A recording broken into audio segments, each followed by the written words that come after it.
सहायक स्वामी सखा, तुम ही सबके रखवारे हो।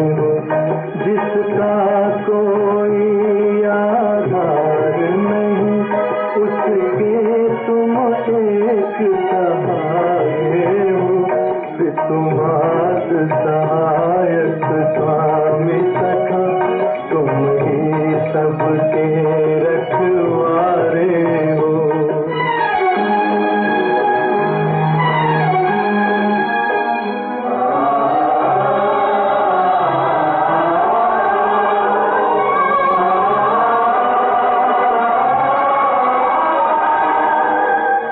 तेरी लीला अपरंपार प्रभु, तेरी महिमा सबसे न्यारी है।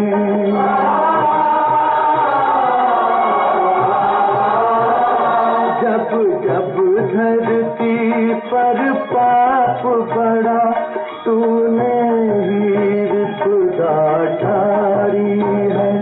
इस जीवन के अंधियारे में बस एक तुम ही उजियारे हो।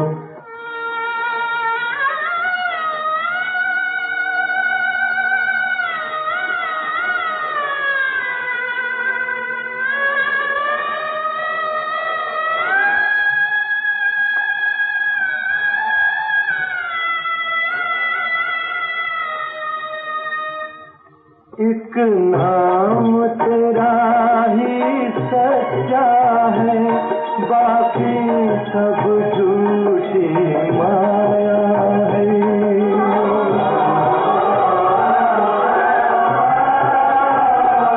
जो अपना सब कुछ छोड़ चला, उसने ही तुमको पाया है।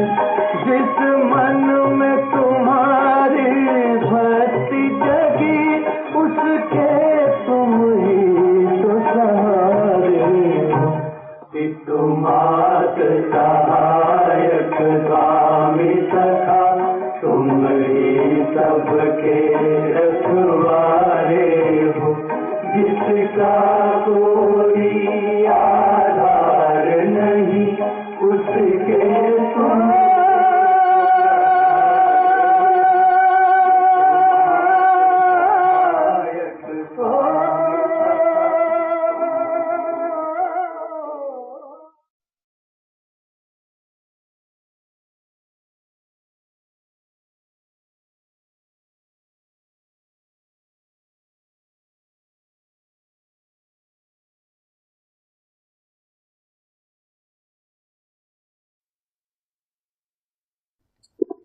ओम शांति। मुरली की तारीख है 24/5/2021। बाप दादा कहते हैं कि बच्चे, रावण ने तुमको कौड़ी तुल्य बनाया, बाबा तुम बच्चों को हीरे तुल्य बनाते। रावण श्राप देता, बाप वर्षा देते। रावण ने कंगाल बनाया और बाबा हमें कितना धनवान बनाया। फिर बाबा आज सीढ़ी के चित्र पर बहुत अच्छी तरह हम बच्चों को स्पष्टता दे रहे। हम सब जानते हैं कि मुख्य जो 5-6 चित्र है, जैसे त्रिमूर्ति है, कल्प वृक्ष है, सृष्टि चक्र है, ऐसे 5-6 चित्र जो बाप दादा ने, शिव बाबा ने ट्रांस में, जब दादियां जाती थी शुरू में, गुलजार दादी और संदेशी दादी, देवता बहन, मुख्य उन्होंने साक्षात्कार करा करके और वो चित्र बनवाए हैं। तो वो चित्र बाबा हमेशा कहते रहते हैं कि बच्चे ये मुख्य चित्र अपने पास होने चाहिए, इनसे आप किसको भी समझा सकते हो। तो कभी बाबा कौन से चित्र को याद करते, कभी कौन से चित्र को। तो आज बाबा सीढ़ी का चित्र याद कर रहे, जिसमें भारत के उत्थान और पतन की कहानी है। और बाबा हमें बहुत अच्छी तरह से ऐसी पॉइंट्स देते हैं कि बच्चे सीढ़ी के चित्र पर कैसे किसको समझाओ, उसके अंदर लिखत क्या होनी चाहिए, व्यवस्थित बाबा हम बच्चों को ट्रेन करते हैं। तो हमें फिर दूसरों को समझाना है। तो बाबा की मीठी मीठी शिक्षाएं मुरली के द्वारा सुनेंगे। मीठे बच्चे, तुम रावण की मत पर बाप की ग्लानि की। सबसे बड़ी भूल हमने क्या किया? रावण की मत पर बाबा की ग्लानि किया, अपकार किया। तो फिर हालत क्या हुई? भारत कौड़ी तुल्य बन गया। भारत तो भारतवासी भी हम कौड़ी तुल्य बन गए। अब उसे पहचान करके याद करो। अब बाबा को पहचानो, याद करो, तो फिर धनवान बन जाएंगे। प्रश्न है, सीढ़ी के चित्र में कौन सा वंडरफुल राज समाया हुआ है? सीढ़ी के चित्र में कौन सा वंडरफुल राज समाया हुआ है? उत्तर है, आधा कल्प है भक्ति की डांस और आधा कल्प है ज्ञान की डांस। संगम युग पर बाबा ज्ञान की डांस करते, लेकिन आधा कल्प द्वापर युग से बाबा कहते भक्ति की डांस चलती है। जब भक्ति की डांस होती है तो ज्ञान नहीं,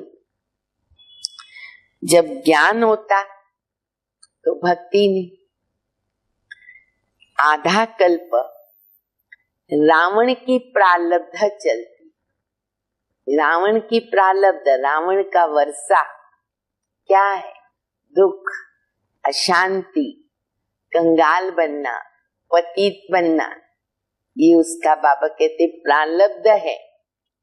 और आधा कल्प और तुम बच्चे बाबा से मिली हुई प्रालब्ध भोगते, ज्ञान की प्रालब्ध। तो ये जो गुह्य राज है वो सीढ़ी के चित्र में समाया हुआ है। गीत हम सभी ने सुना, ओम नमः शिवाय, पितु मात सहायक स्वामी सखा, तुम ही सबके रखवाले हो। ओम शांति। बाप बैठ समझाते हैं, भक्ति मार्ग में बहुत ही भक्ति की डांस किया। अभी देखो लोग कितनी करते, जो भी भजन कीर्तन उसमें भी बहुत खो जाते हैं, बहुत अच्छी तरह डांस करते, पर अल्पकाल के लिए थोड़ा बहुत समय भूल जाते हैं दुख की बातें और प्रभु कहो, परमात्मा कहो, ईश्वर कहो, उनकी याद में थोड़ा सा मस्त रहते, थोड़ा टाइम की खुशी लेते। भक्ति की डांस किया, ज्ञान की डांस नहीं किया। भक्ति की डांस जब होती है ना तो ज्ञान की नहीं, और जब ज्ञान की होती है तो भक्ति की नहीं। क्योंकि भक्ति की डांस उतरती कला में ले आती। भले कितनी भी अच्छी डांस करो, पर है तो अंधश्रद्धा, तो बाबा कहते उतरती कला होती है। सतयुग त्रेता में भक्ति नहीं होती है, भक्ति शुरू होती है द्वापर युग से। जब भक्ति शुरू होती है तो ज्ञान की प्रालब्ध पूरी हो जाती। सतयुग त्रेता में ज्ञान की प्रालब्ध चलती है, सुखी रहते हैं। फिर द्वापर से भक्ति की प्रालब्ध शुरू होती, ज्ञान समाप्त हो जाता।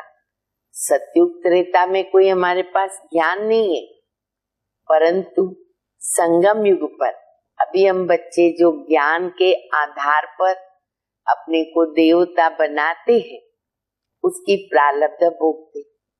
तो बाबा कहते भक्ति मार्ग में होती है उतरती कला। कैसे उतरते हैं वो बाप बैठ करके समझाते हैं। मैं कल्प कल्प आकर के बच्चों को कहता हूँ, तुम बच्चों ने हमारी बहुत गिलानी कर दी।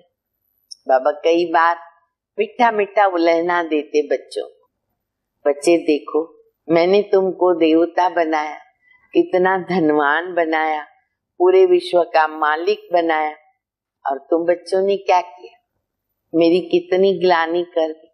अपने लिए तो फिर भी लिमिट रखा, 84 लाख योनियां फिर भी लिमिट है, और मुझे तो बेहद में सर्वव्यापी कह दिया, और भी कितनी सब बातें हम बच्चे जानते हैं। तो बाबा कहते हैं कि कितनी मेरी बच्चे तुमने गिलानी कर दी। जब जब भारत में आदि सनातन देवी देवता धर्म की गिलानी होती है ना, तो मैं आता हूँ। मीठा प्यारा बाबा अपकारियों पे उपकार करने वाला बाबा कहते मैं फिर से आता हूँ देवता धर्म स्थापन करने। दिल से बाबा का शुक्रिया अदा करें, और बाबा से ये सीख रहे हम बच्चे कि हमें भी अपकारियों के ऊपर उपकार करना है।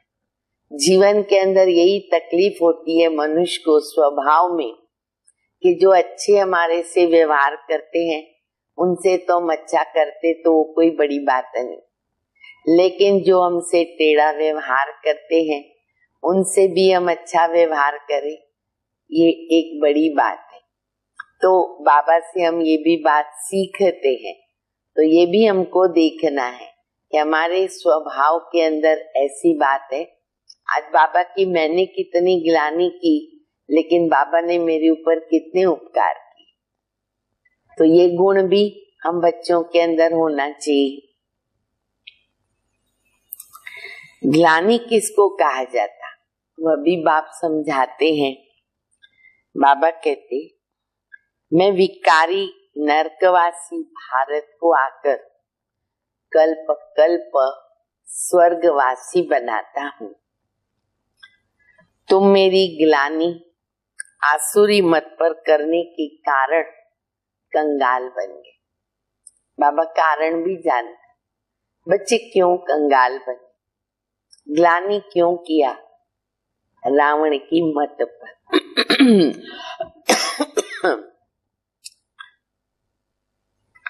राम राज्य था, अभी रावण का राज्य, जिसको कहते हार जीत का खेल, या फिर कहेंगे दिन और रात। अब विचार करो मैं कब आऊं। बाबा कैसे देखो चक्र की बात बताते हुए कहते बच्चे अभी विचार करो, अब ये जो हार जीत का खेल है तो मैं कब आऊं। जिन्हों को राज्य दिया वो राज्य गंवा बैठे, हिसाब किताब सारा समझाया जाता है ना, टोटल 5000 वर्ष का हिसाब समझाना होता। मैं आकर के वर्षा देता हूं, रावण तुमको श्रापित करता है, उसमें भी भारत को खास और दुनिया को आम। भारत की महिमा का भी तो किसको पता नहीं। कल भारत क्या था भले गाते हैं, पर इतना डिटेल नहीं जानते कि कैसे सोने हीरे जवाहरातों के महल थे। मिट्टी में जैसे सोना मिलता है इस प्रकार से वहां पर सोना रहता है। बाबा कहते वो तो बाबा जब बताते तब हम बच्चे समझ सकते हैं। तो भारत की महिमा का भी किसको पता नहीं कि पहले पहले भारत क्या था। पहले भारत ही था, कब था, कैसे था, कौन राज्य करते थे, किसको कुछ भी पता नहीं, कुछ भी समझते नहीं। जो देवता थे उनकी भी शक्ल तो मनुष्यों की थी ना, लक्ष्मी नारायण, राम सीता, राधे कृष्ण दिखने में कौन है? मनुष्य ही है। सिर्फ वो देवता कहलाते क्योंकि उनके जीवन में दैवी गुण है, पवित्रता है। सीरत देवताओं की, सूरत मनुष्य की। तो शक्ल मनुष्य की, सीरत देवताओं की। अब क्या हालत है? सूरत भल मनुष्य की, पर सीरत क्या बन गई? सबकी आसुरी बन गई। जिसको समझाते हैं वह समझते नहीं है, क्योंकि पारलौकिक बात को जानते नहीं और ही बैठ करके गाली देते हैं। बाप की ग्लानि करते करते बिल्कुल कौड़ी तुल्य बन गए। भारत का डाउनफॉल हो जाता है। ऐसी हालत जब होती है ना, तब मैं आता, पूरा भारत पतन हो जाता, डाउनफॉल हो जाता, तो मुझे आना पड़ता। अभी तुम बच्चों को सन्मुख समझा रहा हूं, कल्प पहले भी ऐसे समझाया था। ये दैवी स्वराज्य की स्थापना हो रही है, मनुष्य से देवता बन रहे। मनुष्यों को ये पता ही नहीं है कि बाप कब आते। सतयुग त्रेता में तुम बड़ी खुशी के साथ प्रारब्ध भोगते हो, फिर द्वापर से रावण का श्राप पाते पाते बिल्कुल खत्म हो जाते। जैसे देवताएं प्रारब्ध भोगते भोगते त्रेता के अंत में खत्म हो जाते हैं, फिर रावण की आसुरी प्रारब्ध शुरू हो जाती। पूरे चक्र की बातें कई बाबा मुरली में बता रहे। सृष्टि चक्र बोलो या सीढ़ी बोलो, तो बाबा कहते हैं कि बच्चे धीरे धीरे तुम सीढ़ी नीचे उतरते आए, देवताओं की प्रारब्ध भोगते भोगते नीचे आए, रावण से श्रापित हो गए, फिर रावण की प्रारब्ध शुरू हो गई। भक्ति भी पहले अव्यभिचारी होती है, फिर व्यभिचारी होती है। सीढ़ी ठीक बनी हुई है। सीढ़ी का चित्र बाबा को बहुत अच्छा लगता है। कई बार बाबा कहते बड़ा बड़ा चित्र होना चाहिए, बड़े बड़े स्थानों में लगा हुआ होना चाहिए, बड़े बड़े अक्षर हो लिखत के अंदर, लोग पढ़ कर के भी कई बात समझे।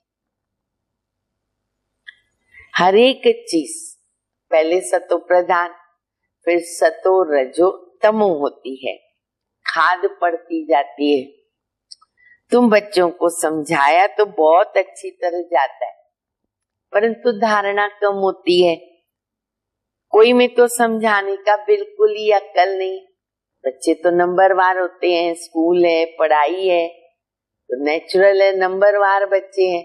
कोई बहुत अच्छा समझाते हैं, कोई कम समझा सकते हैं, कोई बहुत अच्छे अनुभवी है जिनकी धारणा भी बहुत अच्छी होती है, और कोई में तो समझाने का बिल्कुल अक्ल नहीं। नंबरवार होते हैं ना, स्टूडेंट्स एक समान तो नहीं होते, कुछ ना कुछ नंबर तो जरूर रखेंगे ना। हमें याद है, हम जब छोटे थे, स्कूल पढ़ते थे, तो नंबर मिलते, 25वां नंबर भी आता था, 30 नंबर भी आता था। अभी तो ऐसा नहीं है, अभी फर्स्ट, सेकंड, थर्ड ग्रेड वगैरह सब निकला है। तो बाबा कहते हैं कि कुछ ना कुछ नंबर जरूर रखेंगे। कोई को भी समझाना है बहुत सहज। बाबा कहते मुझे याद कर, ये तो बहुत सहज है समझाना। मैं तुम्हारा बाप हूँ, सृष्टि का रचयिता हूँ। मुझे याद करने से तुमको बेहद का वर्षा मिलेगा। याद से खाद निकले, याद और खाद जोड़ भी मिला हुआ है तो खाद निकलती है। पवित्र होने के बिगर कोई वहां जा नहीं सकता। वहां माना अपने घर, न अपने घर जाते न सतयुग में आ सकते, पवित्र तो बनना पड़े। नई दुनिया में सब है सतो प्रधान।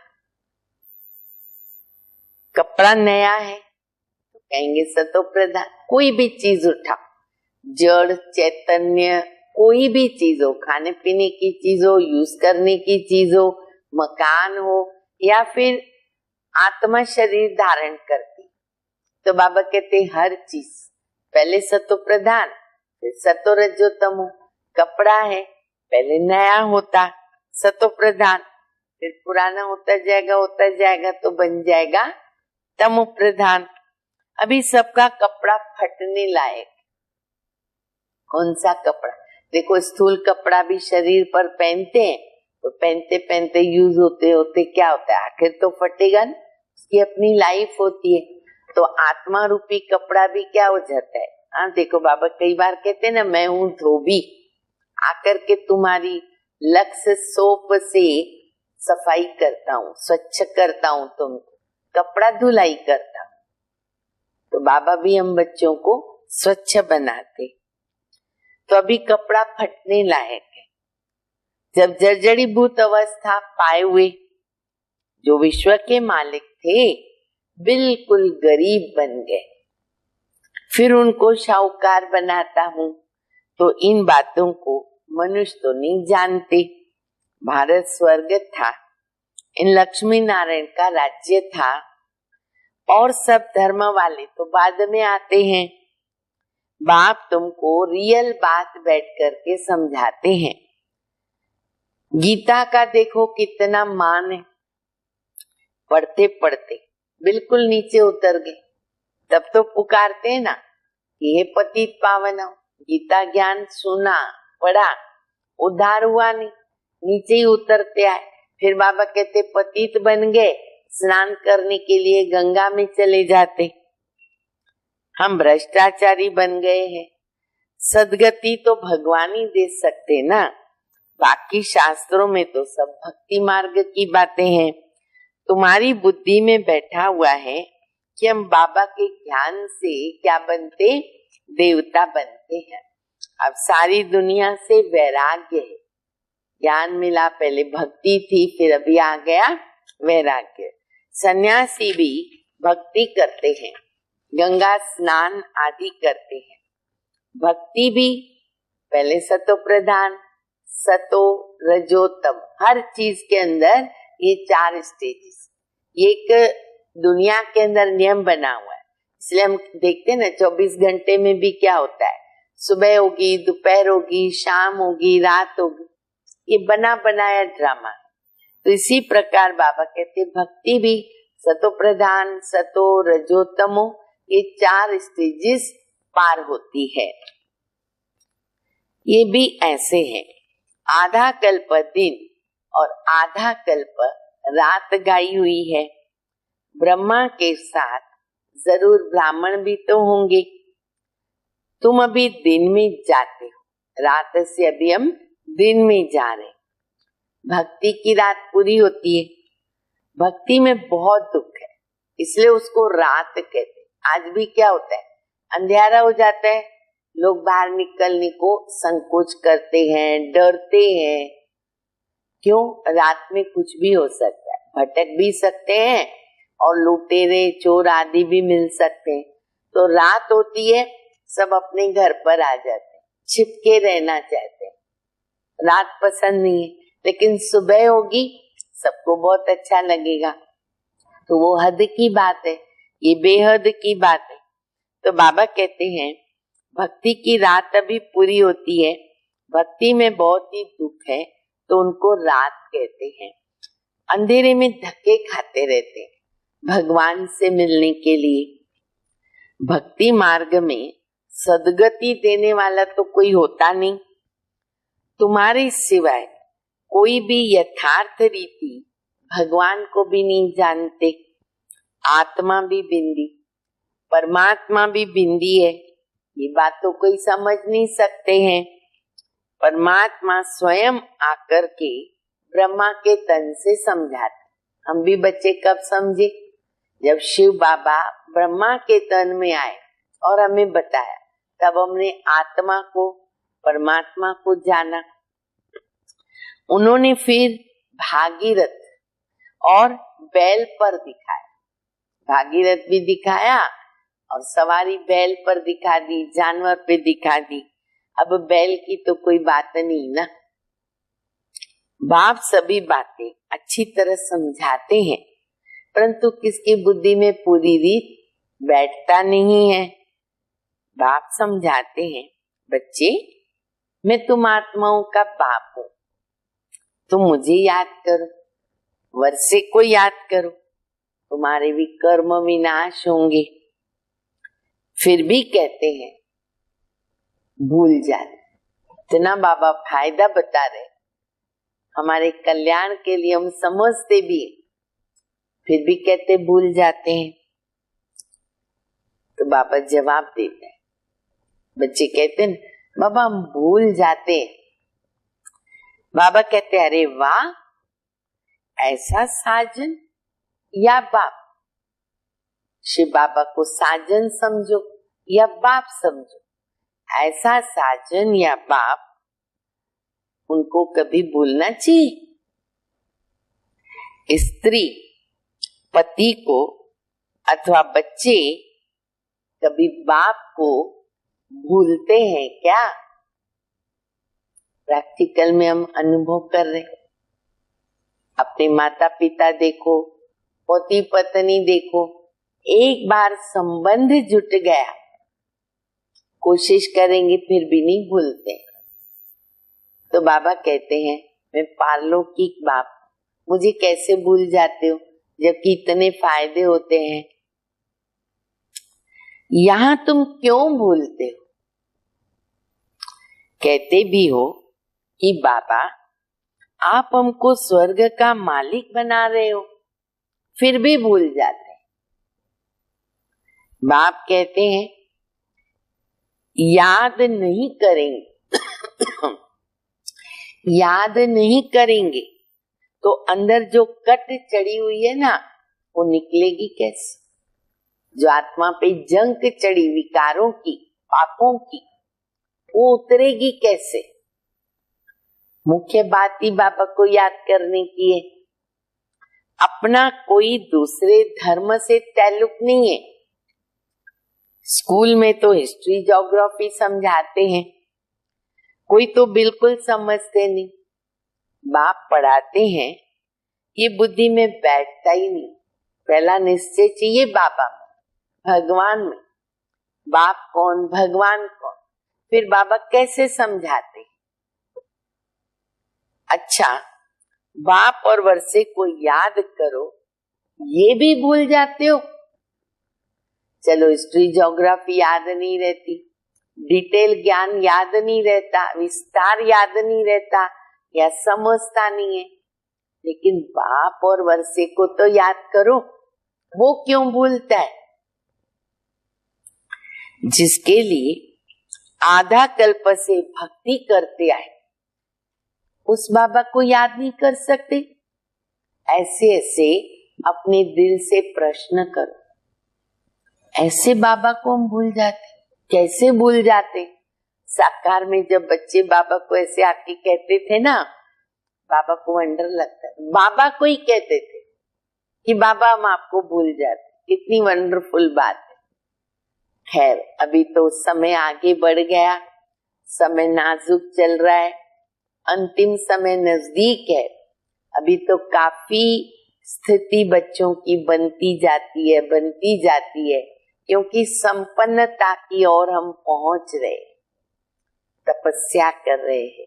तो अभी ये बात हम नहीं कह सकते।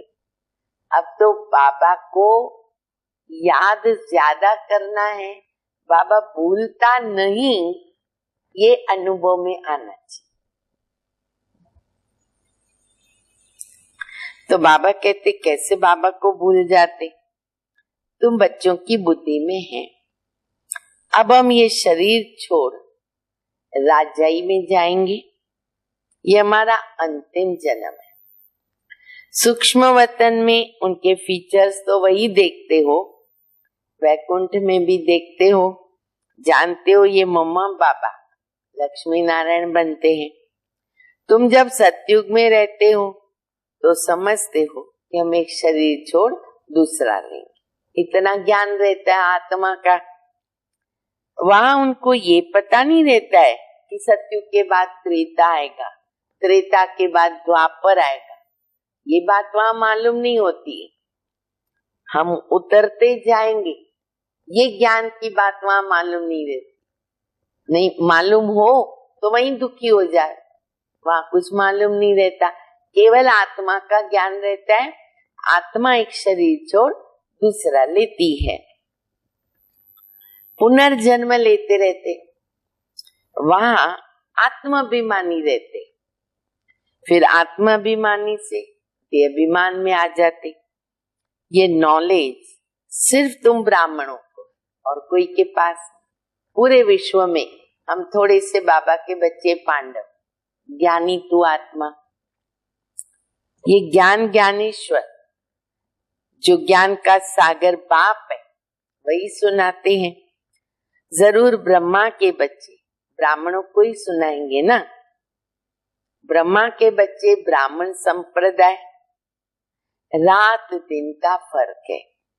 तुम पुरुषार्थ करके संपूर्ण गुणवान बनते हो, संपूर्ण निर्विकार। ग्रस्त व्यवहार में रहते भी तुम बाप को याद करो। कर्म तो करना है ना, कर्म तो करना पड़ेगा। ग्रस्त है तो संभालना भी पड़ेगा। बुद्धि का योग है ना बाबा के साथ लगा।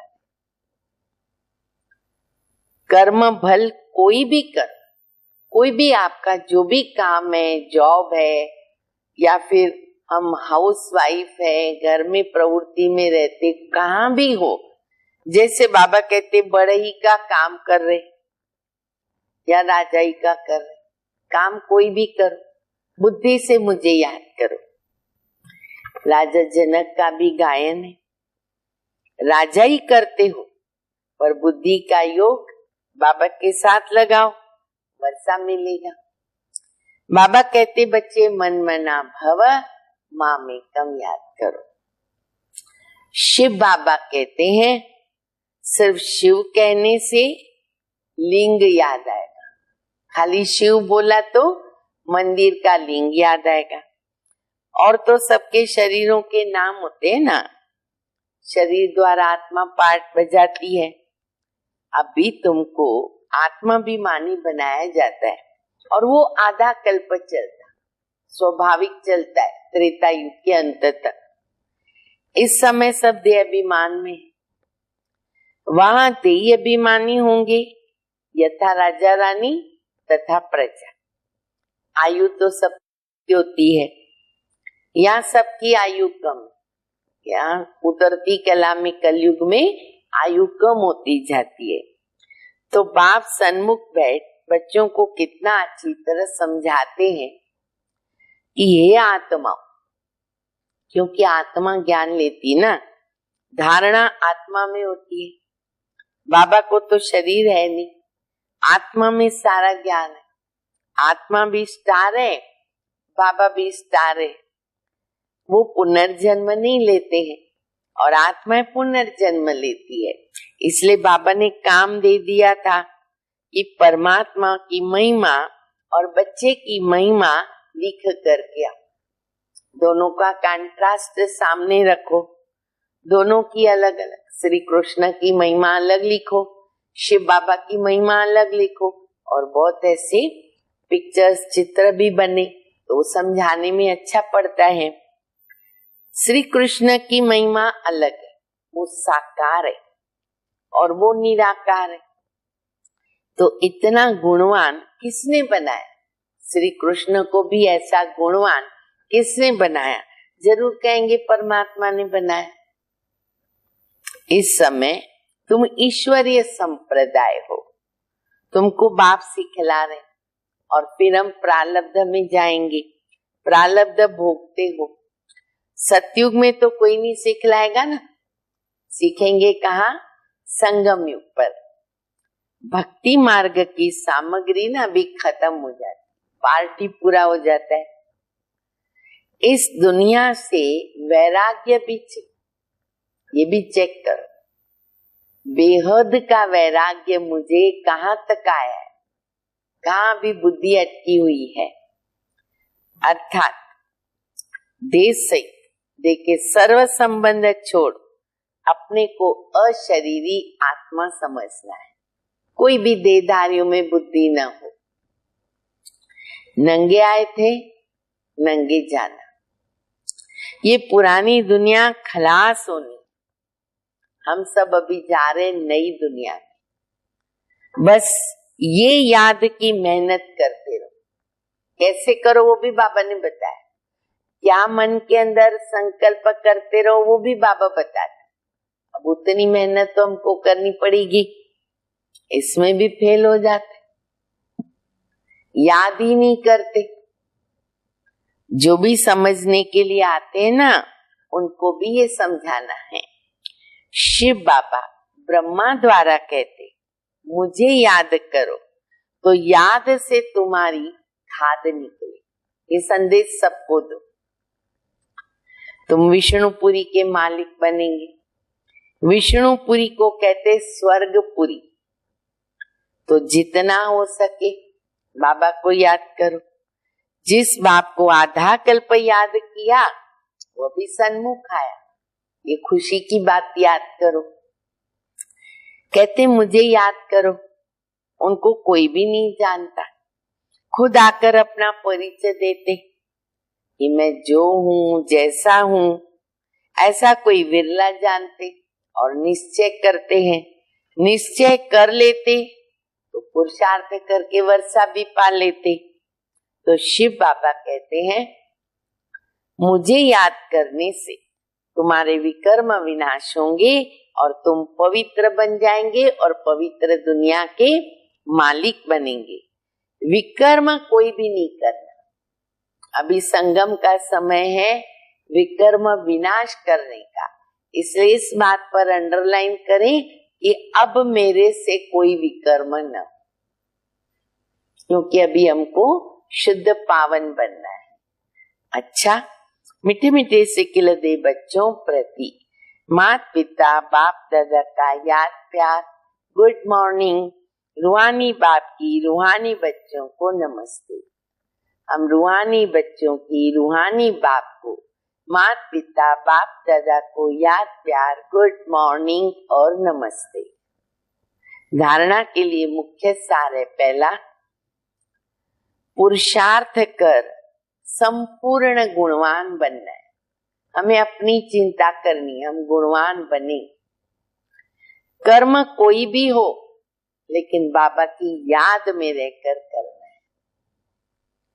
कोई भी विकर्म नहीं करना, क्योंकि कर्म का फल निश्चित है। दूसरा, ये पुराना कपड़ा शरीर जड़ी भूत है, इनसे ममत्व निकालना है। आत्मा को सतो प्रधान बनाने का पूरा पूरा पुरुषार्थ करना है। वरदान, करना और कहना, इन दो को समान बनाकर क्वालिटी की सेवा करने वाले सच्चे सेवाधारी भव। करना और कहना, कहना और करना, दोनों में अंतर नहीं। सदा टेंशन रहे कि पहले करना है फिर कहना है। कहना सहज होता है, करने में ही तो मेहनत है ना। बोलना तो बड़ा सहज है, करने में मेहनत है। मेहनत का फल अच्छा होता है, लेकिन यदि दूसरों को कहते हो और स्वयं नहीं करते हो, बस खाली पंडित की तरह कहते, खुद नहीं करते, तो सर्विस के साथ साथ डिसर्विस भी प्रत्यक्ष हो जाती। जैसे अमृत के बीच विष की एक बूंद भी पड़ती तो क्या होता है, सारा अमृत विष बन जाता है। तो ऐसे कितनी भी सर्विस करो, लेकिन एक छोटी सी गलती भी हो जाती है ना, उस सर्विस को समाप्त कर दी। ये बहुत ध्यान देना पड़े। इसलिए पहले ही सार में बताया विकर्म नहीं करना है। तो थोड़ा सा भी अगर कुछ गड़बड़ हुई तो पूरी सर्विस पे पानी फिर जाता है। इसलिए पहले अपने ऊपर अटेंशन दो, तब कहेंगे सच्चे सेवाधारी। स्लोगन है, अनेकता में एकता लाना, अनेकता में एकता लाना, बिगड़ी को बनाना, ये है सबसे बड़े से बड़ी विशेषता। अच्छा, ओम शांति।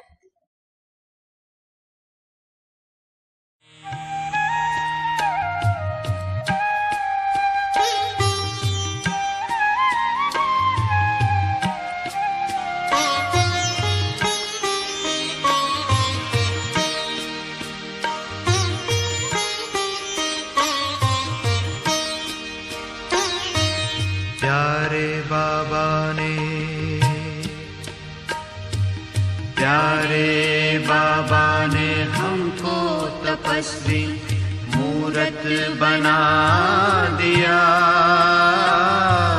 प्यारे बाबा ने हमको तपस्वी मूरत बना दिया। अपने ही जैसा हमको खूबसूरत बना दिया, खूबसूरत बना दिया। प्यारे बाबा ने हमको तपस्वी मूरत बना दिया। अपने ही जैसा हमको खूबसूरत बना दिया, खूबसूरत बना दिया।